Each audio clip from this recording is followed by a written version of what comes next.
those that do not learn their history are doomed to repeat it.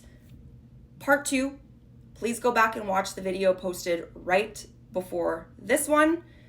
But I want to get into, again, why it's not enough to just learn the facts. You have to apply critical thinking to compare and contrast historical events to modern events and understand how, while they're not exactly the same, the lessons from this apply to this. So maybe don't make the same mistake.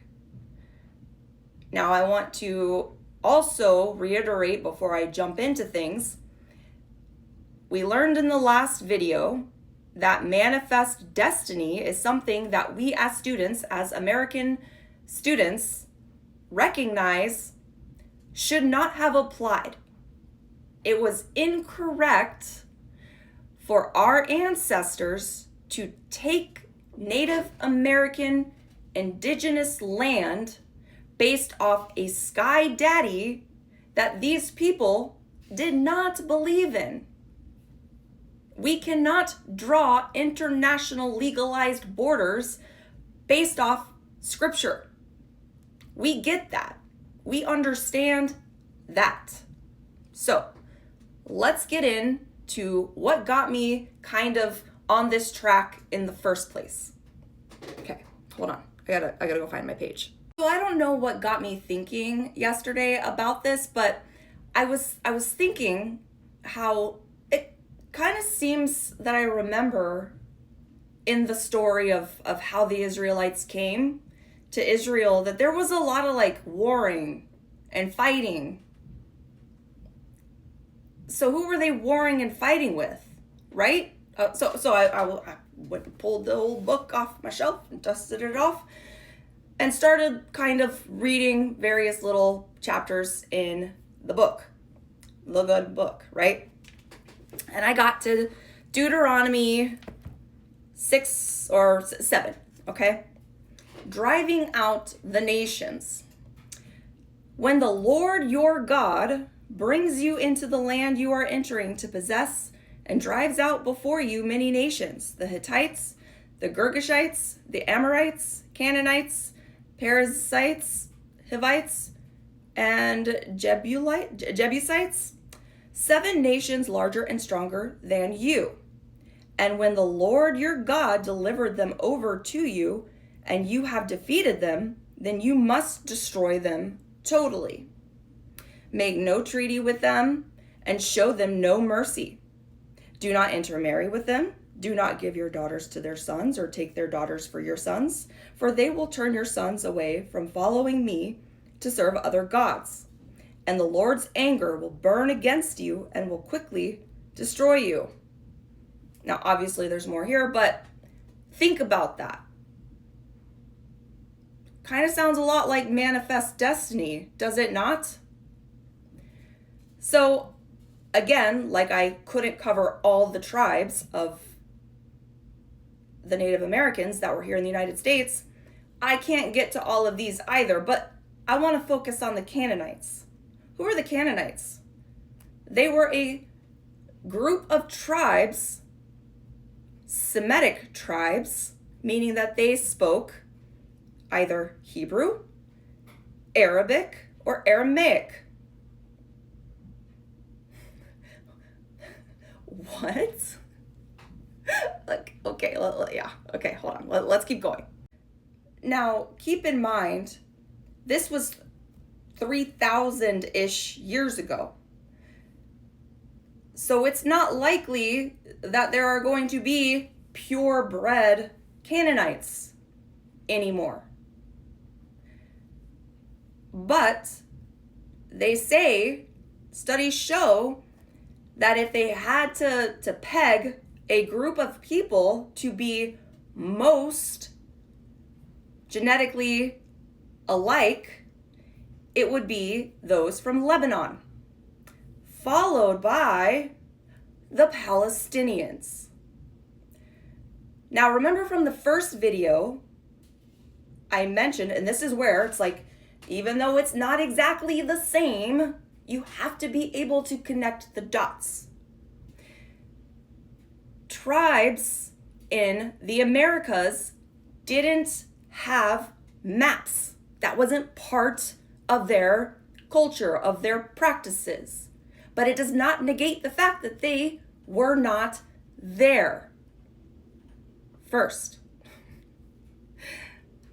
So, similar here, these nations did not create these maps, but it doesn't mean that they weren't there.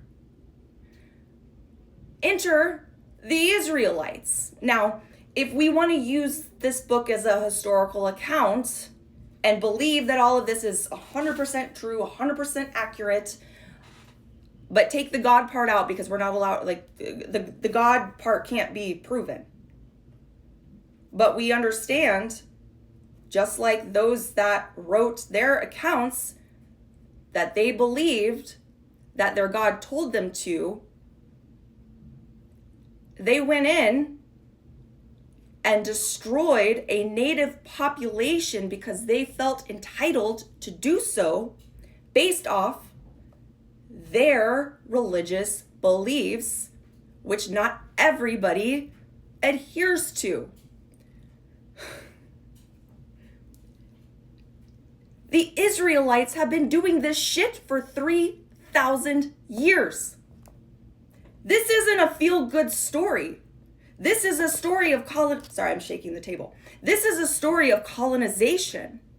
Taking something that doesn't belong to you by force and making it yours against and on the back of the blood of an indigenous population. This is not okay. Now, let's also understand that, and this is where the history also applies as well, where we got to use our thinking caps. Yes, the word Israel on a map does predate the word Palestine on a map. Again, these people didn't make maps. Palestine was not a thing in terms of words on a map until Rome, which historically we all know that they were kind of a dick, the Roman Empire, right? Like, we can all agree on that. They come into the area, I think, 3rd century, and in order to exert their power and control over the Judea peoples, renames that area Syrian Palestine, essentially, or Syria, Palestia, or something like that. Palestine is a word that comes from the Philistines, which was another tribe that lived in what would be current day Gaza. That's where that came from. So, this is all to say that we can't use the argument that the Cherokee were not here first. They were not the indigenous people of the land, because Cherokee Nation isn't on a map until after maps are created with United States on them, any more than we can use the argument that Palestine was not a thing, or the Palestinian people were not a thing, because that doesn't show up on a map until after Israel shows up on a map. History is created by the victors. Do we understand? Please tell me this video helped you guys understand how to do this, because it's so important. If you don't want to be propagandized, the Cherokee were savages. The Palestinians are terrorists. Do you understand? Please tell me that you do.